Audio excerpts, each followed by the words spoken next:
All right, do we have enough information to show that quadrilateral JKLM is a parallelogram? Well, remember, if we have a quadrilateral, a foregon, if any one of these is true, then we know it's a parallelogram. If the opposite sides are congruent, then it's a parallelogram. If any of these is true, then we can prove it. So, do we meet the criteria for any one of these with the given information? Let's see. We've got one pair of opposite sides. It would be side JK is congruent to side ML. But we need both pairs, and we don't currently have that side JM is congruent to side KL. If we did, then we would say the answer is yes.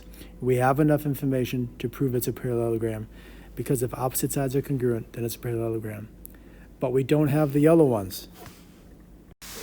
Unfortunately, I don't think we've got enough information because while these two sides are congruent to each other, well, that tells us, using the base angle theorem, that this angle will be congruent to this angle. And if these two sides are congruent, that means this angle will be congruent to this angle.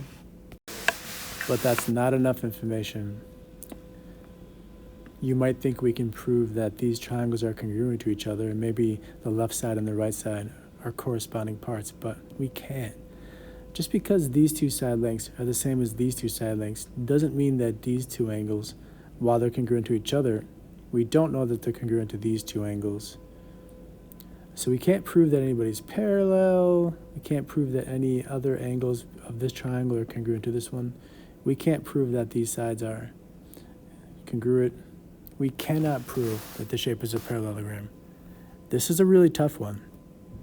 I'm just saying, this was a tough one. And just to show a counterexample, this picture had all the same information as this picture.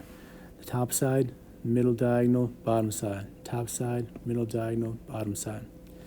These two sides being congruent makes these two angles the same. For example, they could be 60 degrees each. And with these two sides equal, we don't know that these are 60.